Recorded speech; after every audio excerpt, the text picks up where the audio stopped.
Bienvenidos a La Otra Mirada, al hecho, a la pieza, al hombre, un trazo a la imaginación y a la belleza de las artes. Joseph Mallord William Turner, el pintor de la luz, fue un visionario que sacrificó su reputación y cordura para capturar lo que nadie más veía, la fuerza bruta de la naturaleza y el nacimiento de la era industrial.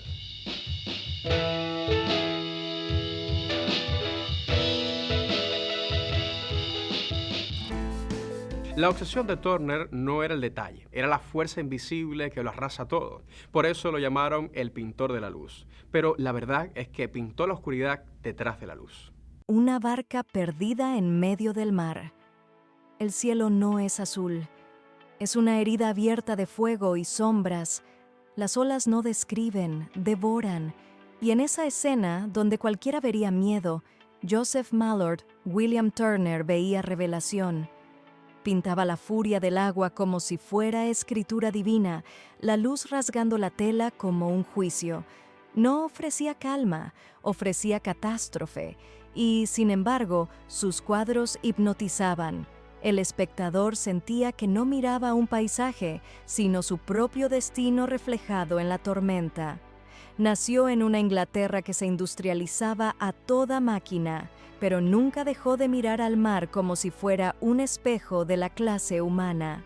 Mientras las fábricas escupían humo, él se lanzaba a capturar la bruma, el relámpago, el incendio. No pintaba barcos, pintaba su naufragio. No pintaba ciudades, pintaba el resplandor que las consume. Su obsesión no era el detalle, era la fuerza invisible que lo arrasa todo. Por eso lo llamaron el pintor de la luz. Pero la verdad es que pintó la oscuridad detrás de la luz, los incendios de Londres, las tormentas en alta mar, el sol convertido en mancha cegadora. Sus lienzos parecían visiones apocalípticas antes de que existiera el cine, obras que hoy pueden confundirse con abstracciones modernas, pero que en su tiempo desconcertaban a críticos y espectadores. ¿Eso era pintura o era un delirio? Se cuenta que una vez se amarró al mástil de un barco durante una tempestad, decidido a grabar en su cuerpo la violencia de las olas. Turner no observaba, se exponía.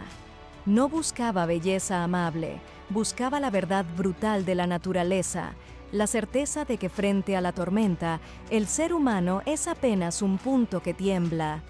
Sus cuadros son advertencias de que la técnica no nos salvará, de que los imperios arden, de que toda gloria es ceniza cuando la ola sube. Esa obsesión, esa voluntad de mirar lo indomable, lo convirtió en el profeta incómodo de su tiempo. Mientras otros pintores ofrecían escenas pastorales o retratos cortesanos, Turner entregaba incendios, naufragios y horizontes cegados por la luz. No embellecía, anunciaba, y en cada lienzo dejaba la misma idea, brutal y vigente: la naturaleza no negocia. Infancia y formación.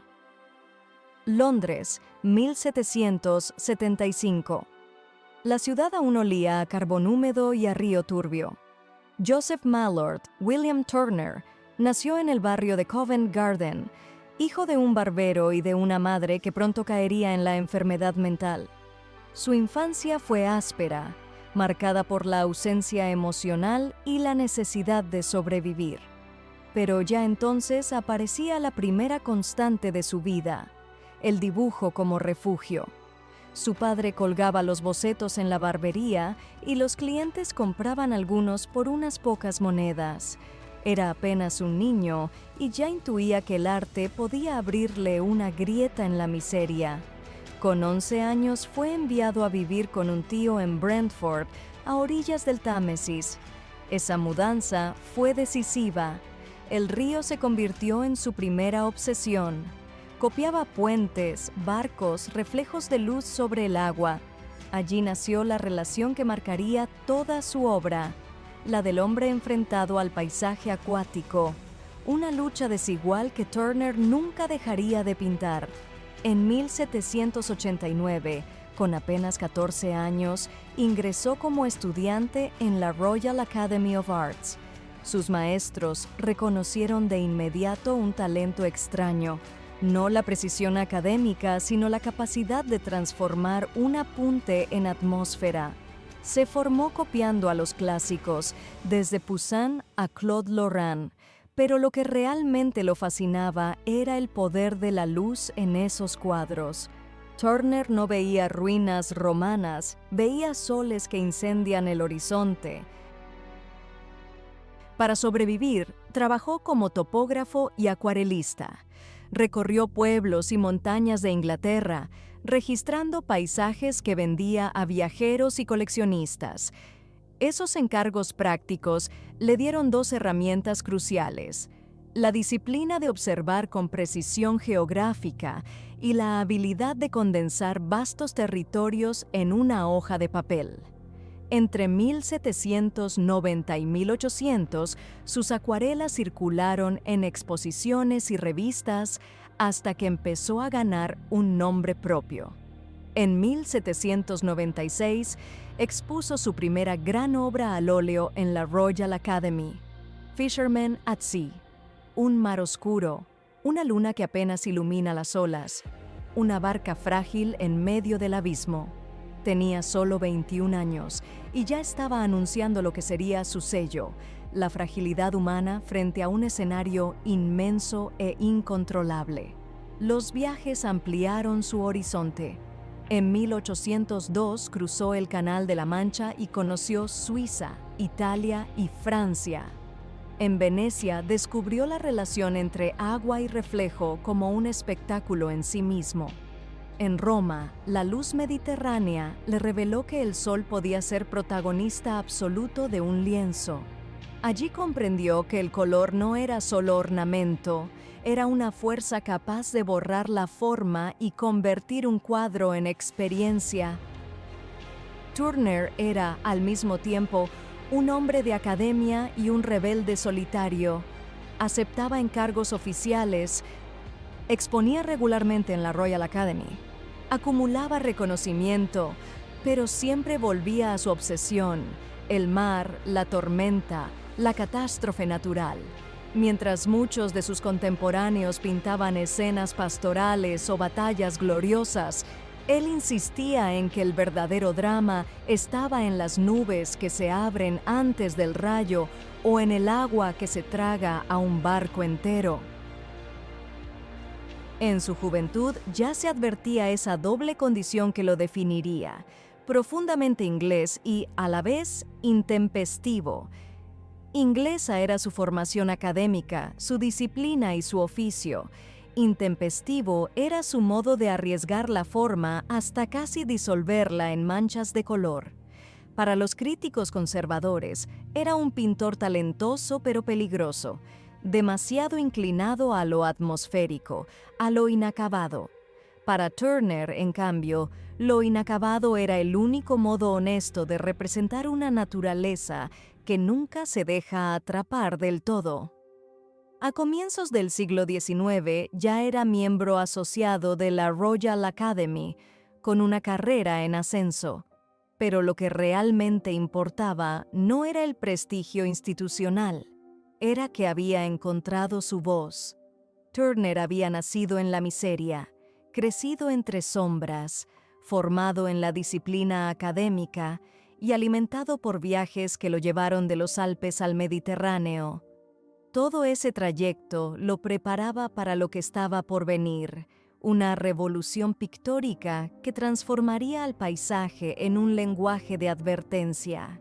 Su infancia junto al Támesis y su juventud en los caminos de Inglaterra no fueron prólogo menor, fueron la matriz de una visión que nunca abandonaría. El río se convirtió en océano, la barca en galeón, la luna en sol cegador. Pero el gesto era el mismo: mostrar que la vida humana es un punto tembloroso frente a lo inmenso. El dominio de la tormenta. Turner dejó de pintar paisajes cuando entendió que el paisaje no es fondo, es fuerza. A partir de 1805, su obra entra en una zona donde la natura deja de ser escenario y se vuelve agente. The Shipwreck, 1805, inaugura ese tono. Nada de héroes románticos, apenas restos, espuma y cuerpos reducidos a señales mínimas. El mar ya no acompaña la acción humana, la borra. La década siguiente lo confirma. En Snowstorm, Hannibal and His Army Crossing the Alps, 1812, el protagonista no es el general, sino una nube ciclónica que devora la escena. Los hombres quedan como notas al margen en una página escrita por el clima. Turner está desplazando la jerarquía. La historia deja de ser biográfica y se vuelve meteorológica. Ese cambio, sutil en apariencia, radical en efecto, explica por qué sus telas empezaron a parecer inacabadas a los críticos. Buscaba el estado de la materia, no su contorno.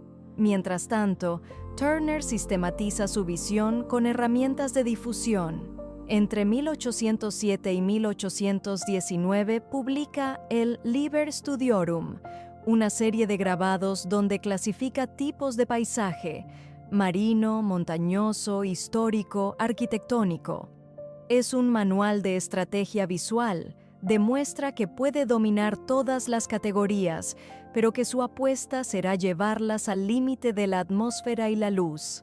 No es improvisación, es programa. La ciudad también arde.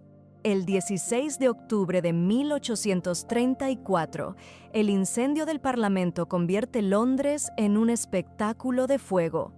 Turner toma barca, se acerca al Támesis y dibuja a toda velocidad.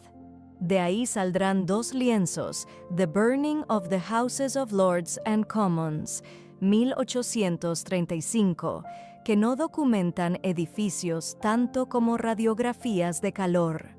La arquitectura, devorada por la combustión, es puro resplandor. La modernidad aprende que puede perder su casa en una noche. Su fama crece y la polémica también. Una parte de la crítica lo acusa de confundir pintura con manchas. La prensa de la época habló de espuma y cal blanqueada. En el otro extremo surge su gran defensor, John Ruskin, que en Modern Painters, 1843, lo coloca por encima de todos por su fidelidad a la verdad de la naturaleza.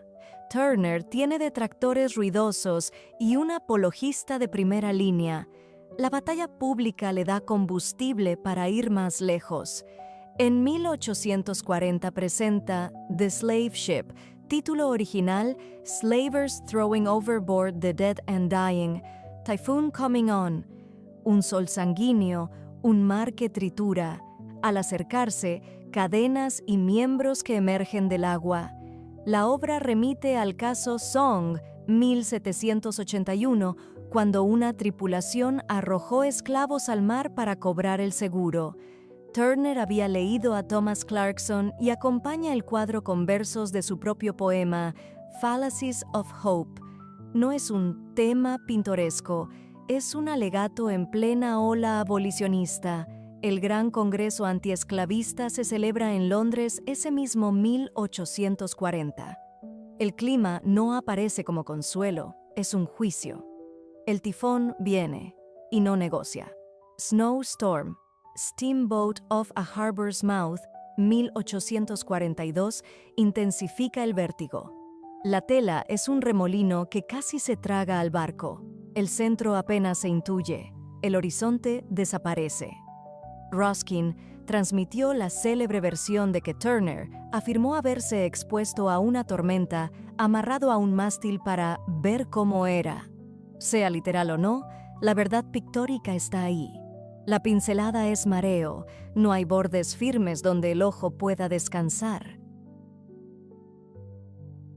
La modernidad tecnológica entra de manera frontal en Rain, Steam and Speed, The Great Western Railway, 1844.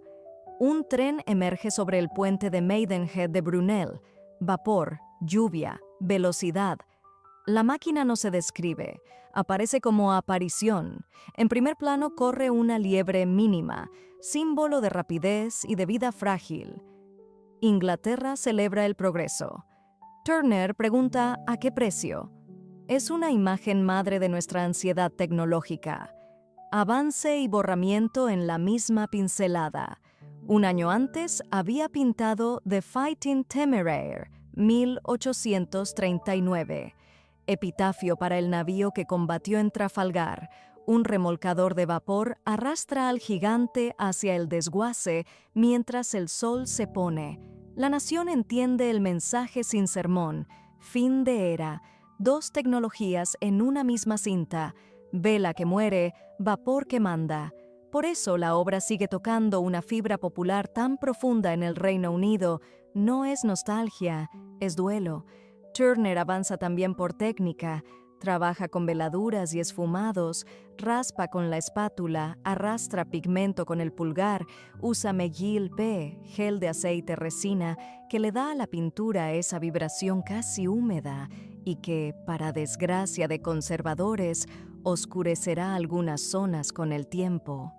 Coloca imprimaciones cálidas que laten bajo los amarillos y rojos y rompe la silueta con glases fríos para suspender la forma.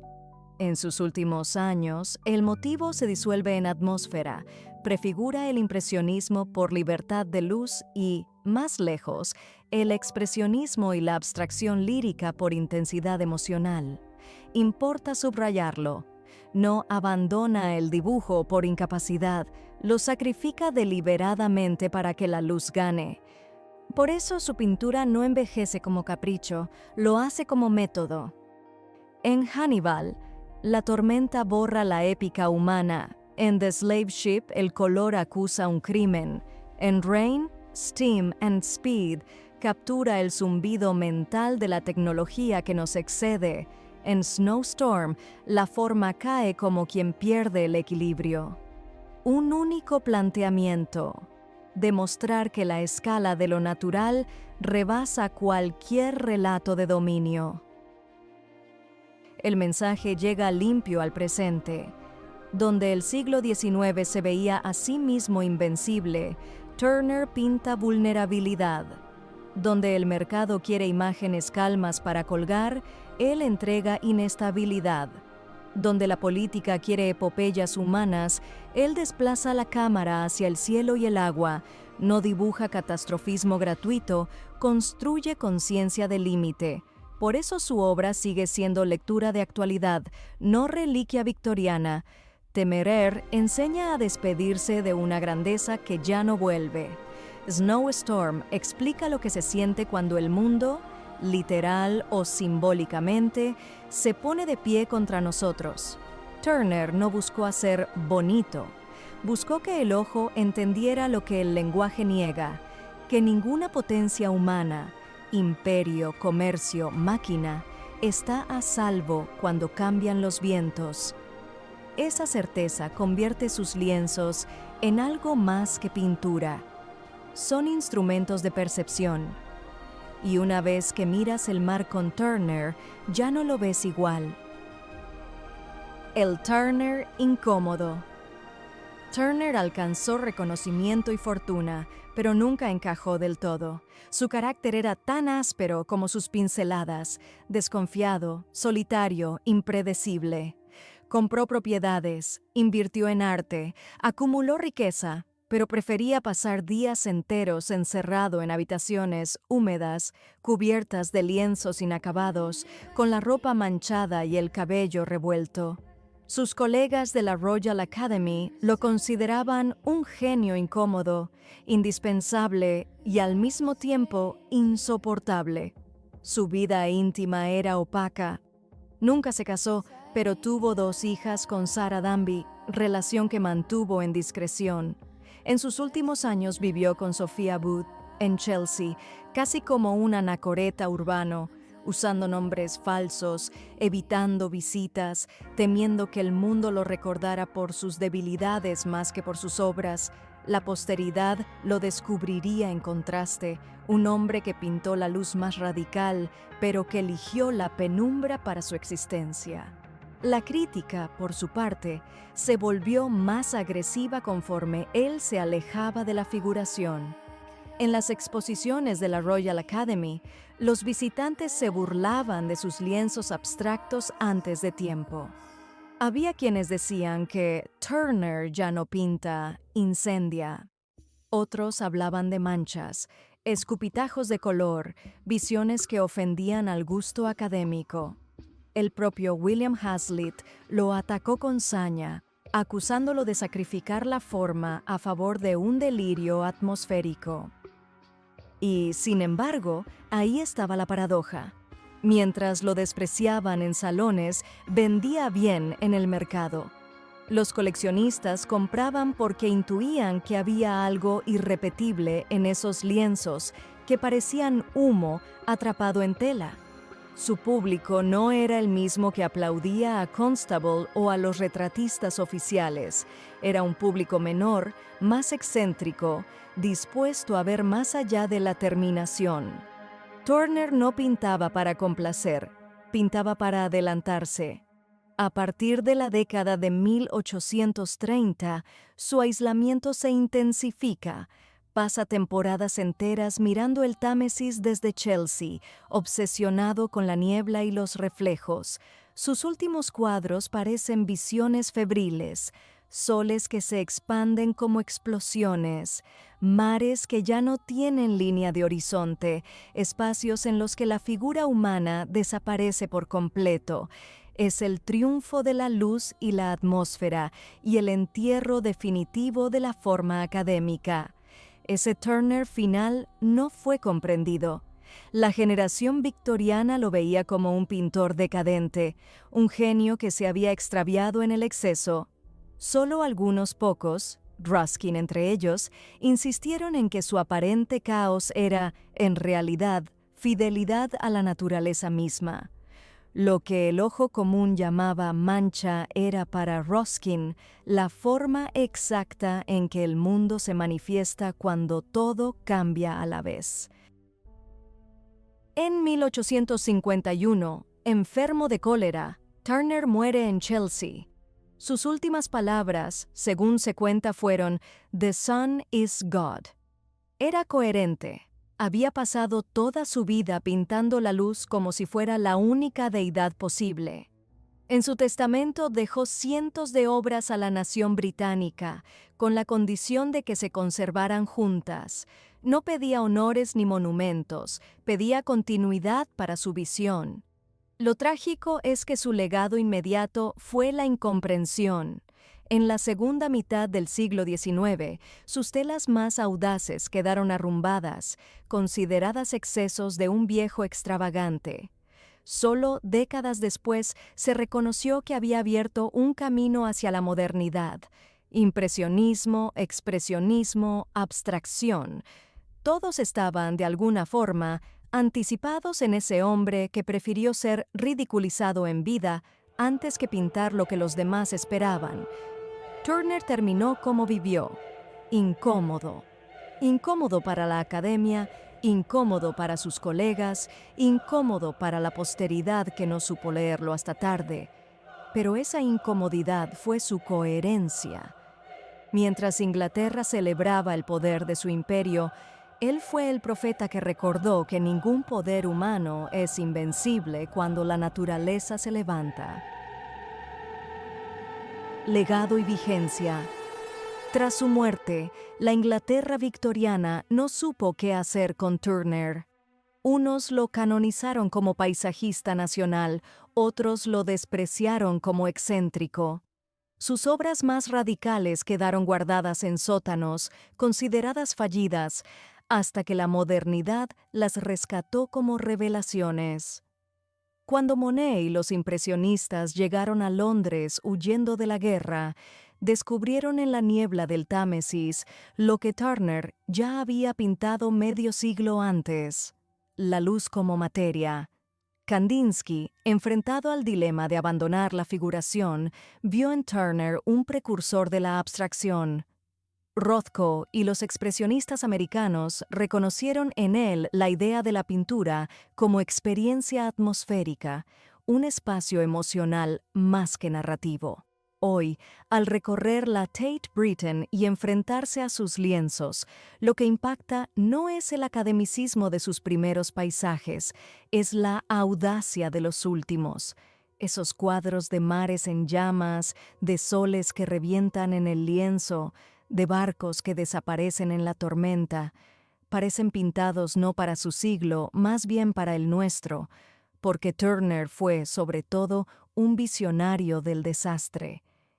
Turner fue el primero en ver belleza en la fuerza bruta de las máquinas, en cuadros como El Temerario remolcado a su último atraque del año 1839. En él retrató con melancolía cómo los viejos buques de guerra de madera eran desplazados por pequeños y oscuros remolcadores de vapor, simbolizando el fin de una era heroica.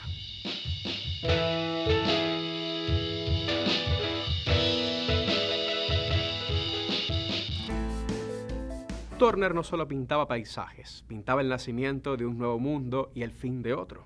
¿Ha vuelto usted a vivir junto a nosotros la experiencia de disfrutar del arte? La semana próxima regresamos con una nueva mirada al mundo de las artes visuales. Hasta entonces, buenas noches.